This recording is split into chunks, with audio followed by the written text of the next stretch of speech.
Hello and welcome everyone to week 5 of the massive open online course for the University of Nicosia's master's degree in digital currencies. I'm Andreas, I'm Antonopoulos, your teacher, and I'll be answering your questions from week 5's material, Bitcoin in Practice, part 2.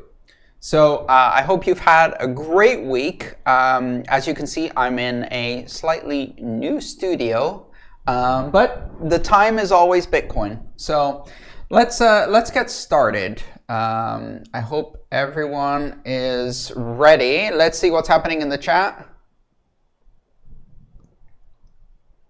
Hello, everyone. I see Nishad and Gregory. Welcome to the chat. And let's get started with your questions of the week. First question is about multisig. Bessart asks, if I have a multisig wallet of 12 seeds, is it possible to cosign another wallet of 24 seeds, which is not a multisig wallet? Bessart, there is a bit of confusion, and this is arguably a very difficult and tricky topic. So let's clarify some things.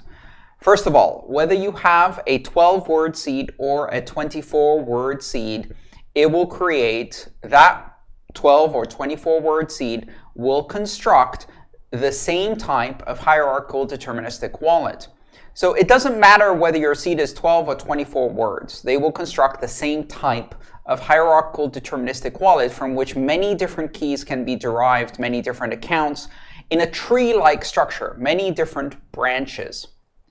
The difference between a 12 and a 24-word seed is primarily in the security of the seed itself, meaning that it is theoretically possible at some point in the far future that 12-word seeds may be brute forceable, especially with a quantum computer. Now, this is a very low likelihood, and it is very far in the future.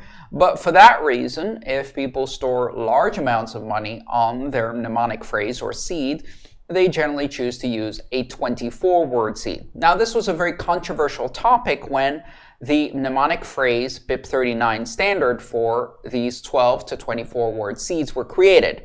But the bottom line is this. It doesn't matter if it's 12 or 24, same type of wallet. Also, there's no difference between a mnemonic phrase or seed that is used for multisig, one used for Ethereum, one used for Bitcoin, or any other type of use. A hierarchical deterministic wallet is a tree of keys. You can use a branch of that tree for Bitcoin. You can use a branch for Ethereum. You can use a branch for one sub-account, another for another sub-account.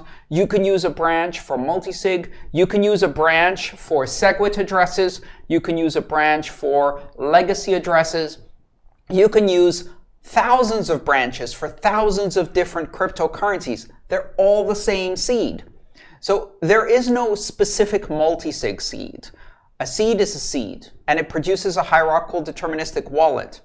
Now, from that hierarchical deterministic wallet, if you wanted to do multisig in a compatible way with other wallets, then your wallet would choose a multisig branch for the specific cryptocurrency. So Bitcoin uses a specific branch, if I remember correctly, it's 48, in order to do multisig.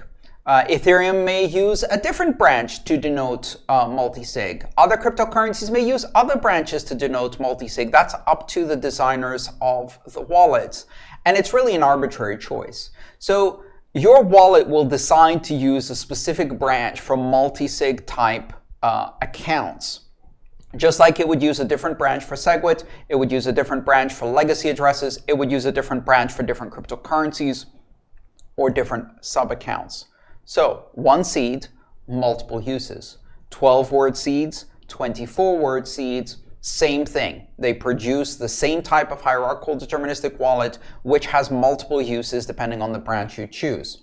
So to answer your question more specifically, if you have a 12-word seed or a 24-word seed and you've used one to do multisig and you've used the other to do single sig, can you still use those two together in a multisig? Yes, you can. One can be one signer of a multisig. You can take keys from the other to be the other signer of the multisig, and you can make, let's say, a 2 of 3 multisig with these two seeds plus a third one. or 2 of 2 multisig with these 2 seeds, you can produce multisigs mixing 12 and 24 word seeds, because at the hierarchical deterministic wallet level, it doesn't make any difference. Okay. The next bunch of questions are related to segregated witness, or Segwit as it's known, and there's quite a few questions on that. Let's go through them one by one. JP asks, Dear Andreas, on what basis, voting mechanism, consensus, majority, percentage, was the decision to move to and implement Segwit made by the community? When and how is approval thus reached? So JP, the mechanism by which a feature is activated is dependent on the developer's choice, meaning that developers implement an activation mechanism as it's known. And it doesn't have to be a single activation mechanism. There might be a number of different activation mechanisms, and they don't have to be the same for different features. Segwit specifically was activated through an activation mechanism specified in Bitcoin Improvement Proposal 9, BIP9 activation as it's known. BIP9 is a threshold mechanism, meaning that miners vote by putting a flag inside the Coinbase of the blocks that they mine. Miners put information in the Coinbase to signal their readiness to activate a specific feature. BIP9 allows for multiple features to be in the process of activation at the same time, and it allows for these features to be activated on different schedules. And in all the cases, what BIP9 does is it waits until a threshold of mining votes has been reached. And once that threshold has been reached, there is a waiting period. If that threshold is maintained during that waiting period, then the feature is activated. So the way this is done is by counting how many of the past blocks have this activation feature. So let's say that 90 out of 100 of the last 100 blocks are all signaling readiness activation for a specific feature, let's say Segwit. At that point, that feature is put in a waiting period, and after a number of blocks have passed, then the feature is activated. So the miners simply signal their readiness for activation by putting information in the blocks that they mine that says, I'm ready, and once more than a certain number of blocks are all showing readiness, then the feature is activated. Now, this mechanism was chosen for Segwit under a lot of controversy, and it is actually unlikely that it will be used exactly the same way in the future. So alternatives have been proposed. There are probably half a dozen different activation mechanisms that are proposed. Some use thresholds, some use a combination of voting and a flag day, as it's known, whereby even if the votes have not been accrued to a threshold, after a specific date, the feature gets activated anyway. So in that case, voting can activate it earlier, but at some point it gets activated whether the miners are voting for it or not. That's a flag day activation with a readiness or with a readiness vote from the miners. And there's various combinations of these. Now, this all is relevant for the next feature or set of features that are coming up. We are in the process of building up to the activation of 3 important features in Bitcoin. Those are Schnorr signatures, Taproot, and TapScript. These are being activated as a single package, and the activation mechanism has not been decided yet. They're in the final process of review and testing, and it is likely that at some point in 2021, perhaps late 2020, but that's unlikely at this point, activation will be started, and then there will be a voting period, which may take between 1 and 2 years until that feature set is activated. The activation mechanism is not yet decided. Yoshi asks about Segwit and old nodes. Yoshi says, since old nodes do not know about Segwit, how do they validate Segwit transactions? Yoshi, they don't, is the simple answer. Nodes that have not been upgraded and do not recognize Segwit transactions will simply accept transactions with segregated witness signatures as valid without validating them. So they pass them through without validating them. They don't validate the signatures on segregated witness inputs on those transactions.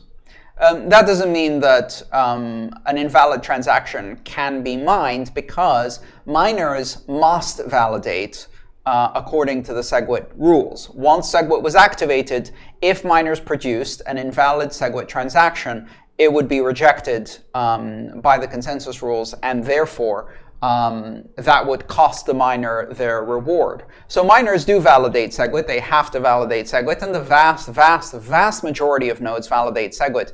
In fact, I'm not entirely certain, but I think there was an additional consensus rule change made requiring all nodes to validate Segwit, meaning that if your node tries to pass a transaction that it has not validated to another node on the network to propagate a transaction, it will get temporarily listed as having incorrect information, and other nodes may choose to disconnect from it and basically knock it off the network. So at this point, all nodes validate Segwit on the Bitcoin network.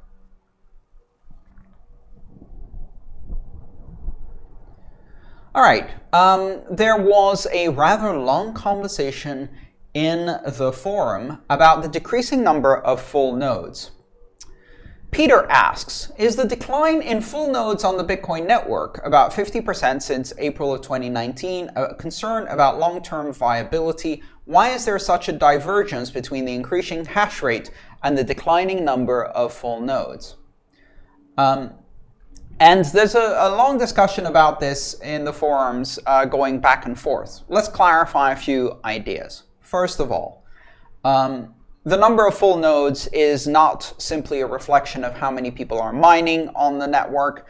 In fact, the vast majority of nodes on the network are not miners. Miners run a few of the nodes, but really they don't need to run that many nodes in order to produce their mining blocks.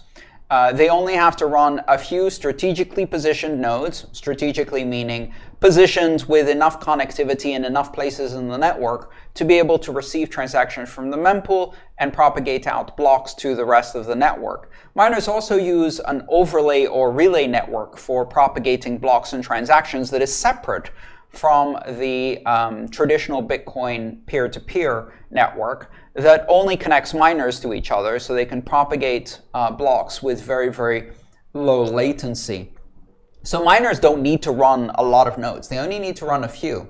The vast majority of nodes are run by people who have an economic interest in Bitcoin. So exchanges, merchants, wallet companies, and individuals like myself who run a number of Bitcoin fully validating nodes. And in my case, I also run a number of Bitcoin archival nodes, which keep a full copy of the entire blockchain since the Genesis block. Now, there's another interesting twist to this, which is that when Peter says there is a decline in full nodes, Peter is most likely getting this information from a number of sites that try to collect statistics on the number of Bitcoin nodes that they see on the network. However, this is not the correct number. The number of listening nodes is easy to find. So if your node is accessible on port 8333 from everywhere on the network, on the known Bitcoin port, then it can be easily identified. If people can connect to that node from the outside, that is a listening node. And the number of listening nodes has hovered between 5,000 and 10,000 for most of Bitcoin's lifetime. But the number of listening nodes is actually not the whole picture. some estimates show that the number of nodes running that do not advertise a listening port, that connect out but do not accept connections inbound, exceeds 100,000 nodes. These are nodes that people are running on smartphones, on laptops, behind firewalls, etc., that are validating transactions, that are connecting to the network, that are propagating transactions, that are seen in the logs of other nodes, but that are not accepting connections from the outside. And this is interesting because there are 10 times more, at least, nodes that do not listen on the network but are participating in the peer-to-peer system. So it's very difficult to draw conclusions from this statistic. Has the number of nodes actually decreased?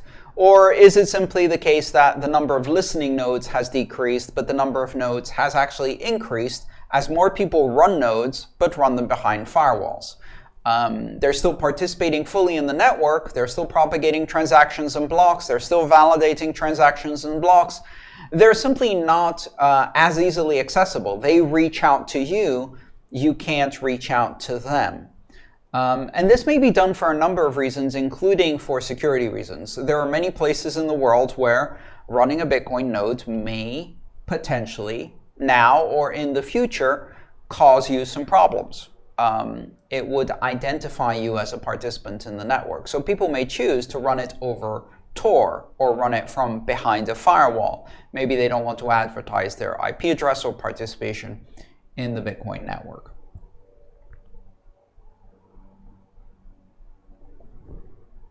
Okay, let me take a quick break, jump in the chat, drink some coffee, and see how things are going.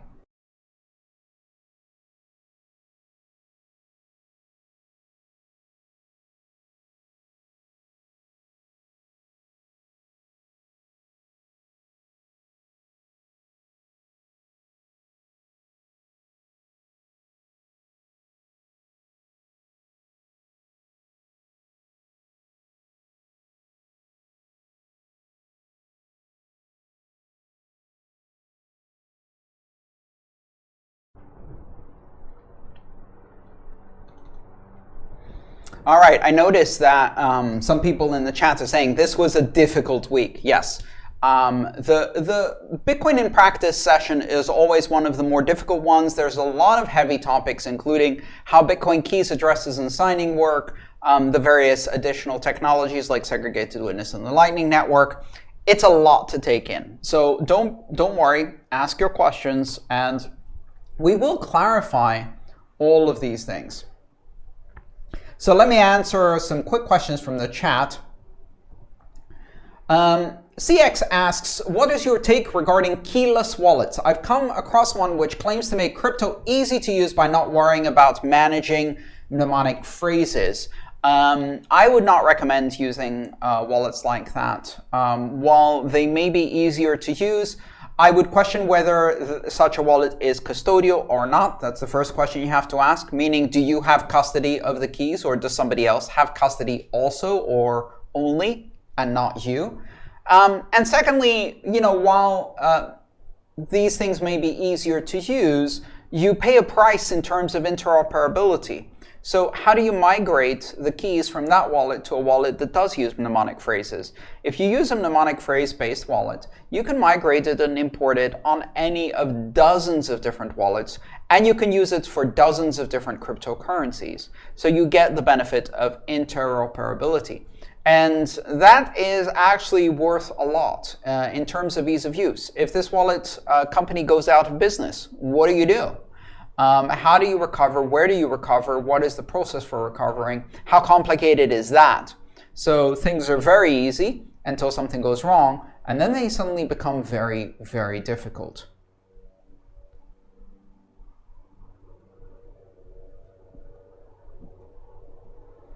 All right, we've got some questions regarding Lightning.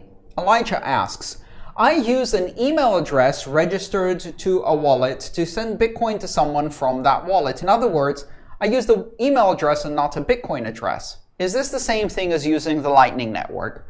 Elijah, no, it's not. Most likely what you are looking there is a custodial network or a network or a wallet that has some kind of email to Bitcoin address directory that is centralized, that is allowing you to translate an email address to a Bitcoin address. So that is not the Lightning wallet, and it may well be a custodial service and not a service where you control the keys. I don't know.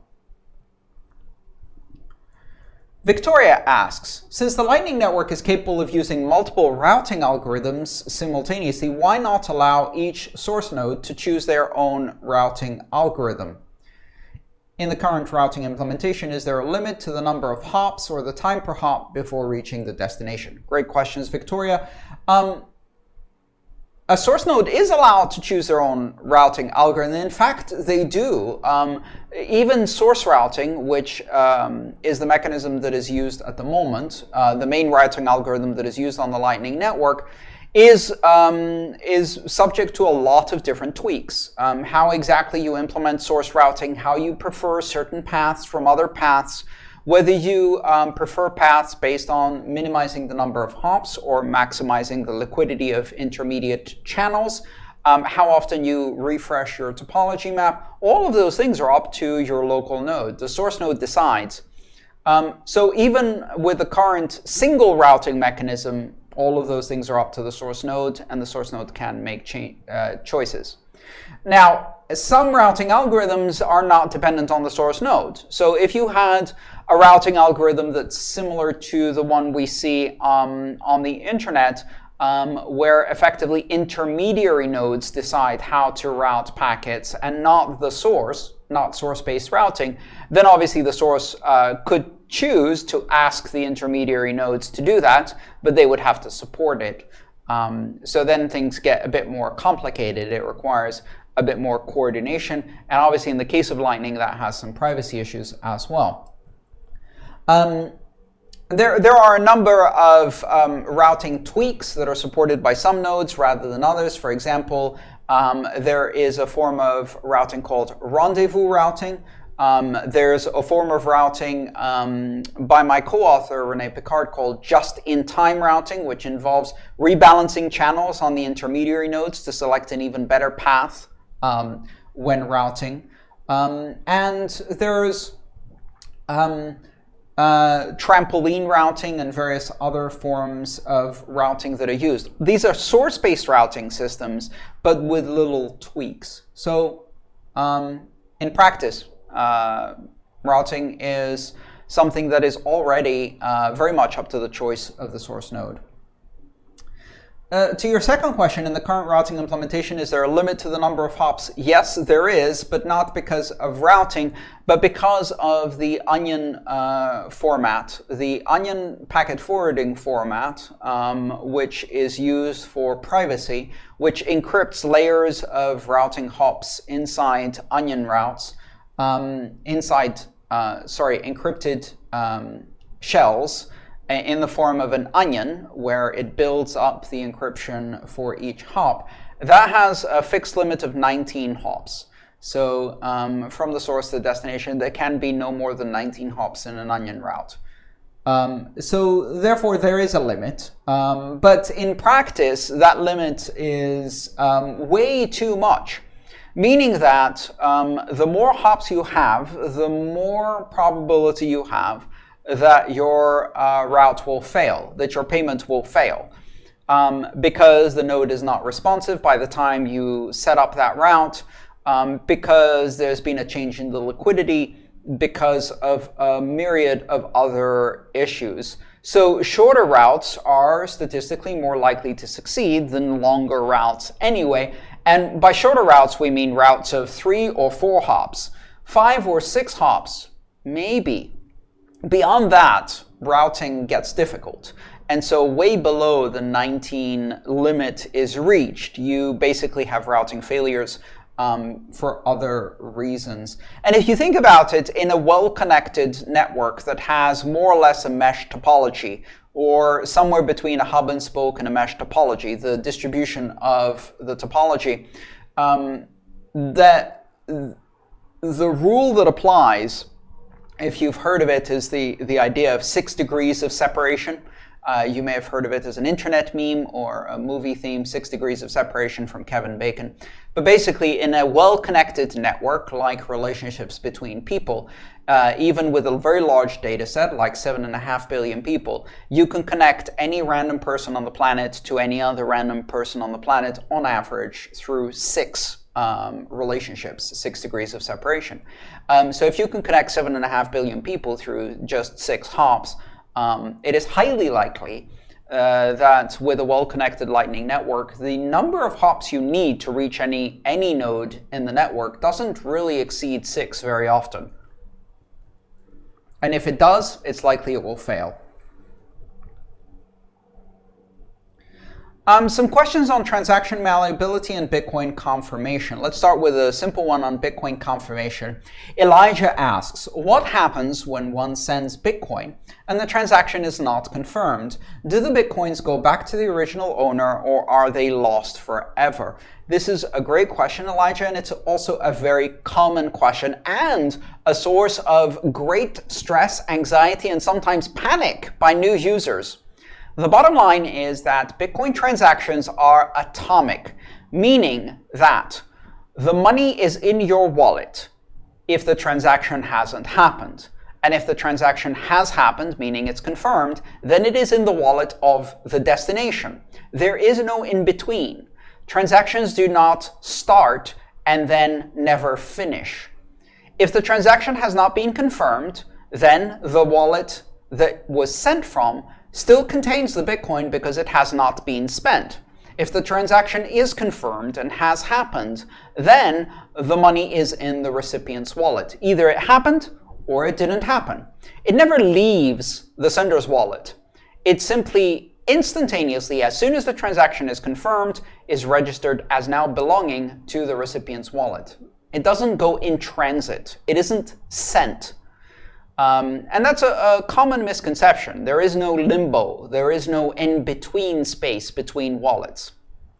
So this is called atomic transactions, meaning indivisible in computer science. An atomic transaction is one that either happens completely or doesn't happen at all and cannot half happen. It is an indivisible operation. Bitcoin transactions are atomic, and that guarantees that if a transaction has not been confirmed, that means the money is still yours. Now, that doesn't mean that your wallet will show the money. Your wallet, in order to prevent you from accidentally double spending the same amount or trying to double spend, because of course the Bitcoin network won't let you, will not let you issue a new transaction spending the same coins until it has seen that the other transaction failed to confirm. Meaning that even though the money is still yours, even though the coins are still in your wallet, because your wallet knows that there is a transaction floating out there waiting to be confirmed, it temporarily locks and makes unavailable the coins that you control until it sees that that transaction either confirms or some time has passed. Now that can be as long as 3 days. And some wallets are more smart about this. They can cancel a transaction and allow you to spend those coins, or they wait for a specific amount of time, or they ask the mempool to see if the transaction is still floating out there. But transactions don't expire, and so it's sometimes tricky to know if you can now try to spend those coins again. Don't worry though. You never lose coins because of an unconfirmed transaction. They're just sitting in your wallet, and your wallet isn't letting you spend them to prevent you from trying to double spend them. All right, quick check in the chat.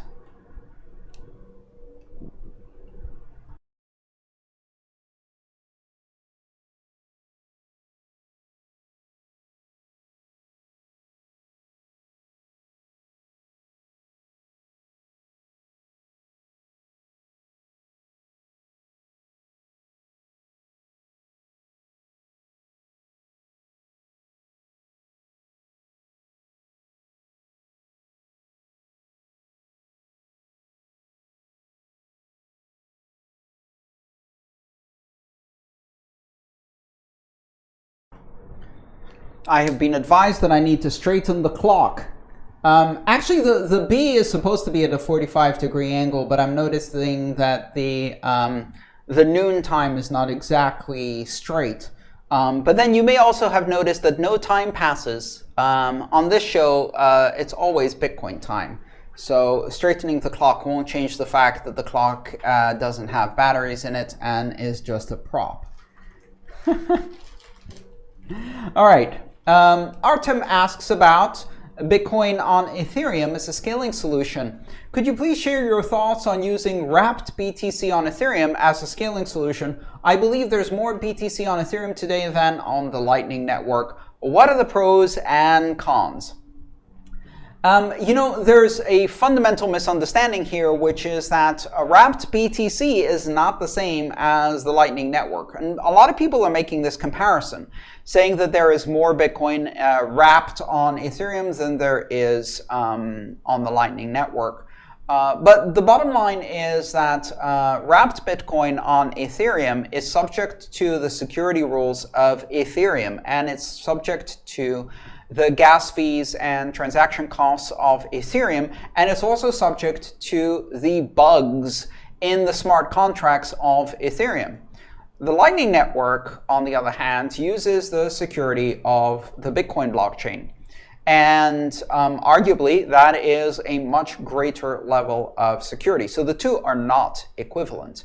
When you put Bitcoin into wrapped Bitcoin on Ethereum, you are effectively downgrading the security to the security of Ethereum, and you're putting it into a smart contract environment where a greater number of vulnerabilities is possible. That doesn't mean it's not secure, it just means you've got a different level of security, and you need to be aware of that. So from that perspective, wrapped BTC is not equivalent to the Lightning Network. As a scaling solution, it's also problematic because wrapped BTC on Ethereum is still on layer 1, it's on chain, and as a result, it's not a scaling solution like the Lightning Network. On the Lightning Network, you can do microtransactions with very low fees, very, very fast.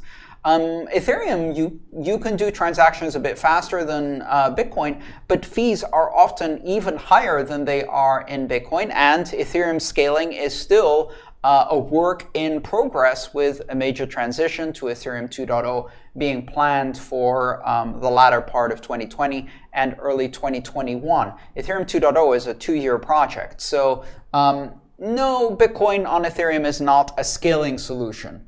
What it is a way for people to take Bitcoin and use it to play with DeFi, which may be your cup of tea, not really my cup of tea. I would rather keep my Bitcoin held closely. Joanne asks about 4 million dead Bitcoins. Oh, the calamity. Is the percent, over 20% of dead Bitcoin, comparable to the percent of other currencies that are lost, or is this a significant problem for Bitcoin to solve? Joanne, okay, well, first of all, let me question the assumption. We do not know how much Bitcoin is dead. We can make assumptions. We can make calculations that the keys for some Bitcoin has been lost. But the ability to say 1/5 of all Bitcoin is on addresses whose keys have been lost is speculative. They may simply be holding. The holders of those keys may simply have decided not to spend. And there's no way to distinguish between someone holding the key and not using it and the key being lost. So there's a lot of speculation and a lot of, frankly, very sloppy journalism reporting and media articles about how much Bitcoin is lost based on little more than assumptions that cannot be proven. The fact that something hasn't moved since 2009 doesn't mean it's not going to move tomorrow.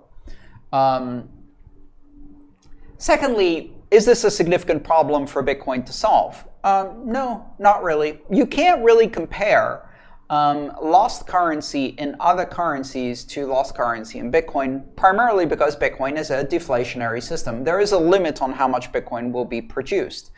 If Bitcoin is lost, let's say 20% of the Bitcoin is lost. What that means is that the actual supply in circulation for the rest of the Bitcoin that is out there is reduced by 20%. 20% lower supply in liquidity means that that Bitcoin has 20% higher value. It's as simple as that. Every time I lose a Bitcoin, I am basically making a gift to everyone who holds Bitcoin of the equivalent percentage that I lost. The value of the remaining Bitcoin goes up in direct proportion to the amount of Bitcoin that is lost. So is it a significant problem for Bitcoin if Bitcoin is lost? No. Theoretically, the entire Bitcoin economy could be one Bitcoin. Then the question becomes, can we divide it into small enough units? If everything was lost except for one Bitcoin, but we could divide Bitcoin into smaller units and continue to trade it, then nothing changes. That one Bitcoin would be of the same value as the 21 million Bitcoin supply originally planned, because it is like a unit of measurement for the economy. If you divide the entire economy by 21 million units versus 1 unit, you get a different value per unit, but it doesn't change the size of the economy. And you would need, of course, smaller units to transact, which arguably would require a hard fork. But there's no reason why we can't do a hard fork and do millisatoshis as the base unit, or microsatoshis, or nanosatoshis, or any other division we want. And again, if you divide the units, you're not creating inflation. It still maintains this deflationary monetary policy. So not really a problem.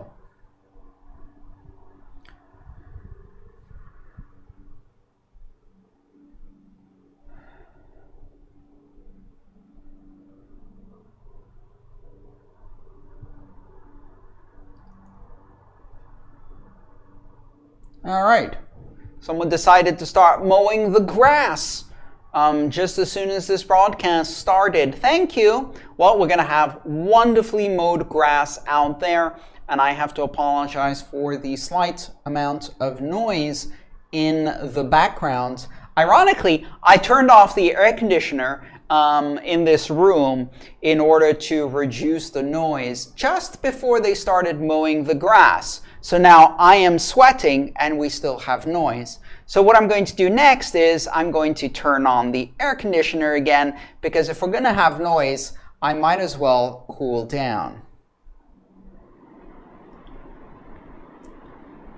Very good. Next question comes from Peter about days destroyed. When using the block explorer in the summary of block 650306, I noticed the statistic for days destroyed. This is probably from the blockchain.info block explorer, which I am not a big fan of and I do not recommend using. But anyway, days destroyed is shown as 3,745. Can you explain what days destroyed means? Days destroyed is a metric of velocity of money. It basically counts of the Bitcoin that was moved in that block. How many days times how many Bitcoin was that Bitcoin sitting without moving? Let's say you take one Bitcoin and it hasn't moved for 1,000 days and you spend it in a block. If that one Bitcoin hasn't moved for 1,000 days, when you spend it, you've created a 1,000 Bitcoin days destroyed, because it's 1,000 days times one Bitcoin. If it was 10 Bitcoin for 100 days, then again, that's 1,000 Bitcoin days destroyed, 10 times 100. If it was a tenth of a Bitcoin times 10,000 days, again, you get the point. So days destroyed is simply the amount of days that something has not moved times the amount.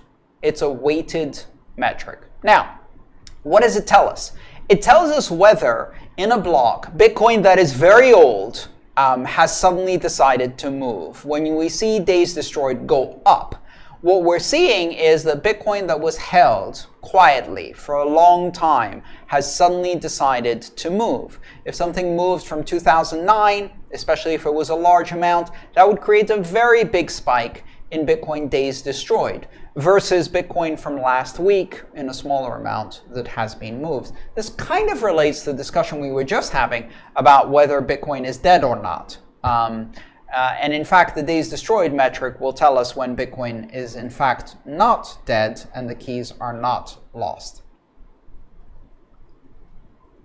James asks about the unspent output database. From what I understand, nodes keep a separate database of all the unspent outputs. As all the nodes come to a consensus on what gets added to the blockchain, do they also have to come to consensus on what each node has in the unspent outputs database too? James, effectively, the two are exactly the same question. If something gets added to the blockchain, everything that gets added to the blockchain represents a change in the unspent outputs. So if you agree on what the latest block in the blockchain is with other nodes, then you also agree on what's in the unspent outputs database, which is simply an index on the blockchain that tells you about specific UTXO. Anything that's spent in the latest block that you've received is removed from your unspent transaction output database, and new UTXO that are created by transactions are added to your database. So if you have reconciled your UTXO index or database with the latest block that you received and everybody else has received the latest block, then they will all have the exact same UTXO database. The UTXO database is simply a mechanism of performance optimization and convenience. Because without it, if you wanted to find out if something has been spent or not, instead of reconciling every block, you would have to go back and look at all of the blocks to see for specific UTXO. And reindexing the entire blockchain every time you want to do a lookup is obviously very computationally intensive and unnecessary. Instead, you just keep that synchronized and reconcile it with each block that comes in. And that way, your node can do quick lookups and know exactly what has and hasn't been spent with a simple index. Peter asks, can you please expand and explain how private and public keys work in a simple transaction? Yes, Peter, the simple mathematics of this are that when you are doing a transaction, you produce a digital signature.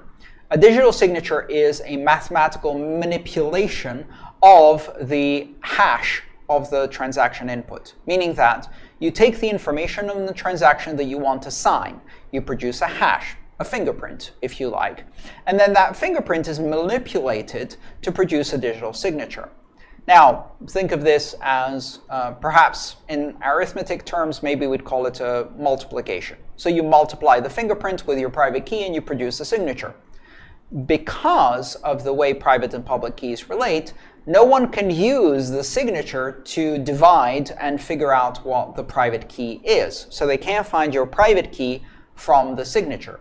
But if they have your public key, meaning your address, they can confirm that that signature was produced by the private key that corresponds to it, meaning that they can verify that you signed without knowing your private key, simply by knowing three things: the message that you signed, or its fingerprint, the signature, and the public key. Those are the three things you need to verify a signature.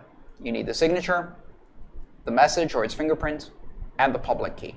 With that, you can verify that whoever has the private key has signed this specific message. And that's how private and public keys work. The simple trick of mathematics is that you cannot derive the private key from the public key, you cannot derive the private key from the signature, but you can confirm the signature with the public key to confirm that whoever did this signature, whoever constructed this signature from this message, did indeed have the private key at the moment when they constructed this signature.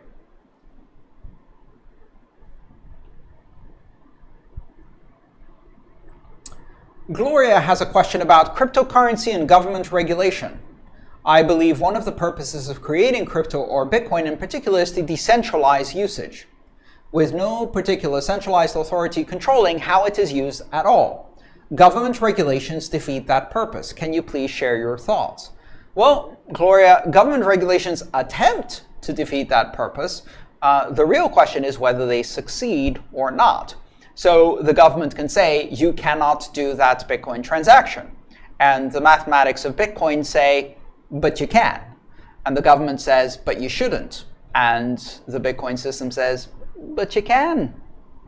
So government regulations can punish you after the fact for doing it if they can find you.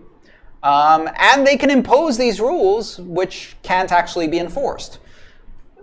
The bottom line is that these government regulations cannot stop a Bitcoin transaction from happening, cannot stop a Bitcoin transaction from being mined, cannot stop a person from receiving Bitcoin that is controlled by their private keys, cannot stop a person from participating in Bitcoin by generating their own private keys and addresses and loading the software. They can try to monitor the network, they can try to make it illegal to do so, but governments make many things illegal, many things that are also perfectly moral, perfectly just, and yet they are illegal. So it's important to realize, in my mind, and this is a political statement, that law is not the same as morality, which is not the same as justice. Things can be legal, but unjust and immoral, and things can be illegal, but just and moral. Slavery was legal. The Holocaust was legal. In fact, enforced by the law itself, but definitely immoral and unjust. So government regulations do not defeat the purpose of cryptocurrency. They attempt to control the use of cryptocurrency, and in that they mostly fail. And that is precisely why cryptocurrency exists. Because it is a mechanism that governments try to regulate, but do not succeed in practical terms to enforce that regulation. And that gives individuals power and takes that power away from government regulations. Joey asks about staking coins to earn passive income. Can you share your thoughts about staking coins to earn some passive income? I know that not your keys, not your coins, but money in the bank these days makes zero or negative interest.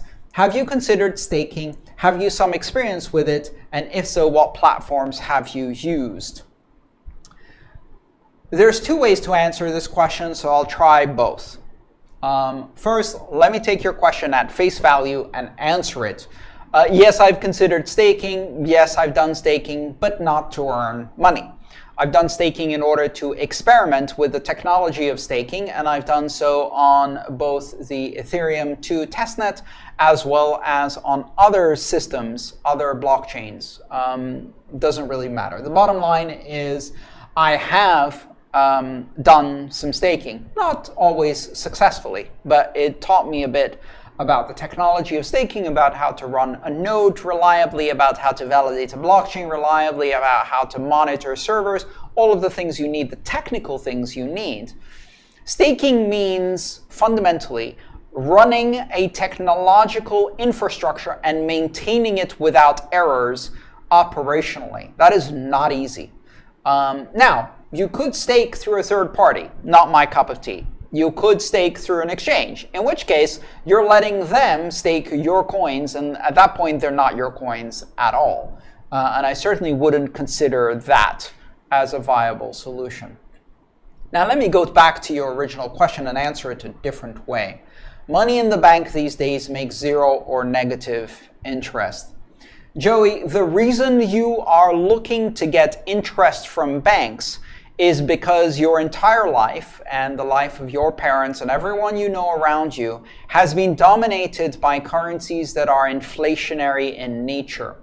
When you are operating in an inflationary environment, the way you preserve wealth is by earning interest, because your money is losing value every day. So you need to make a greater return in order to simply preserve value or increase value through your currency, and that is represented by interest rates. That's not how deflationary currencies work. In a deflationary system, your money gains value and is a good store of value if you simply leave it alone. It doesn't need to earn interest because it appreciates in value through the process of deflation. It gains value over time while you hold it because it is a deflationary system. In such a system, you don't earn interest, you hold. And if you hold as a store of value, that store of value increases in purchasing power over time. And that increase in purchasing power is instead of interest rates. Meaning, from a security perspective, staking is risky, especially if you're doing it through a custodian. And staking with your Bitcoin, which is a deflationary currency, makes no sense whatsoever. Because in Bitcoin, staking is holding.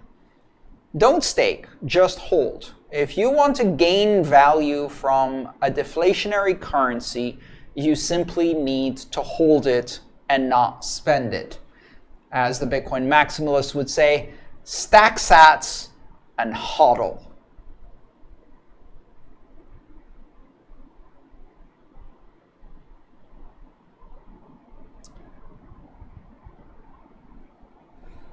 Maxime asks, I often see people say that blockchain will enable to free ourselves from the hands of governments, banks, etc. And it has a structure of a democratic system, given the 51% balance. Actually, not quite, because consensus requires greater than 99% consensus, not just 51. It's not a majoritarian system. Maxime says, however, as Alexis de Tocqueville pointed out, democracy can quickly become the dictatorship of the majority. Is there not a huge risk that these structures of power above subvert and turn this technology to tyrannical use? We see these groups putting a lot of money into this technology, and we also know that they have huge tools to influence and create fabrication of consent. And Maxime uses the examples of Corda and Fabric, etc.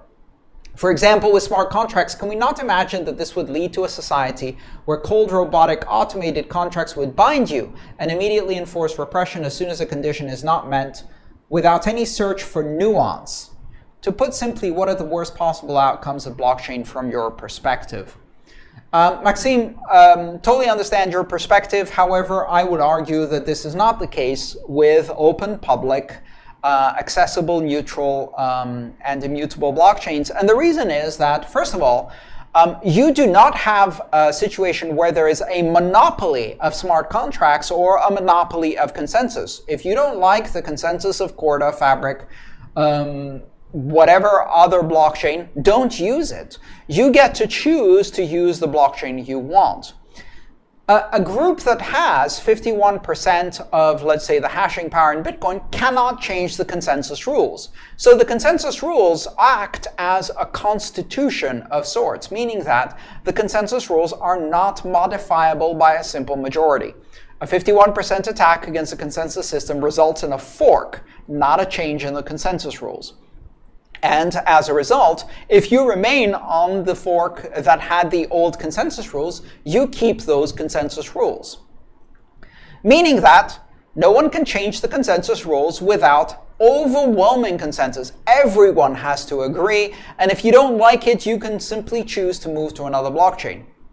You can always choose the rules with which you participate. You choose which smart contracts you engage with. You choose which smart contract platform you engage with. And no one can change the rules on you retrospectively, which means that you cannot have a tyranny of the majority in these systems as long as they respect consensus rules, meaning that the consensus algorithm is enforced in an open and decentralized manner. Now, Corda, Fabric, centralized government, blockchains, distributed ledger technology, and all of those other things that are not really open, public, neutral, immutable, borderless blockchains. These are not systems that preserve consensus rules. These are systems that centralize. And therefore, they're not subject to the conversation we're having now. For more information on that, you can see my most popular video on YouTube called Blockchain versus Bullshit. And you can figure out why those systems are not blockchain, but in fact are bullshit. So what are the worst possible outcomes? Well, robotically automated contract that bind you and immediately enforce repression as soon as a condition is not met without any search for nuance. If you have chosen the rules of that smart contract, that certainty protects your rights as much as it protects the rights of the other person in the smart contract. And in many places in the world, what you would call nuance is in fact arbitrary and capricious enforcement of law in subjective ways that are even more oppressive than a robotic smart contract that you chose to participate in. So, and then again, if you don't want to use them, you don't have to use them. It is arguably very true that centralized government-based distributed ledger technology will be more oppressive than the systems of human law that we have today. And that's why you shouldn't use those systems. It is arguably true that systems developed by private corporations that are equally centralized, let's say Facebook's Libra, will be more oppressive than the systems we have today. Absolutely, because they're very centralized and robotic. And don't use those either. The bottom line is you have a choice. And when given the choice to use the open, borderless, public, neutral system, use those. And for our last question of the day, John asks, currently digital currency wallets allocate the best inputs when we want to make a sending transaction. It's a fully automated process. Wouldn't it be a better practice and provide better security if the end user would custom choose which UTXO to use as an input for the transaction? Yes, John, absolutely. What you're describing is called either coin control or a coin selection, and several wallets offer coin control and coin selection. These are more sophisticated wallets for advanced users, and they allow you to customize and very carefully select which UTXO to use in order to preserve privacy, in order to not mix UTXO that have been tainted with other UTXO, in order to not create cross-correlation, in order to customize the amount of change and fees that you want to pay, etc., etc., etc. And I certainly use wallets like that. If you look at various comparison criteria for wallets, whether on the bitcoin.org website or various other third-party websites that have resources for choosing a wallet, you will find that one of the criteria that you can sort by or select by is coin control or coin selection. And you should absolutely apply that. Let me see if there are any quick follow-ups in the chat before we wrap this session up.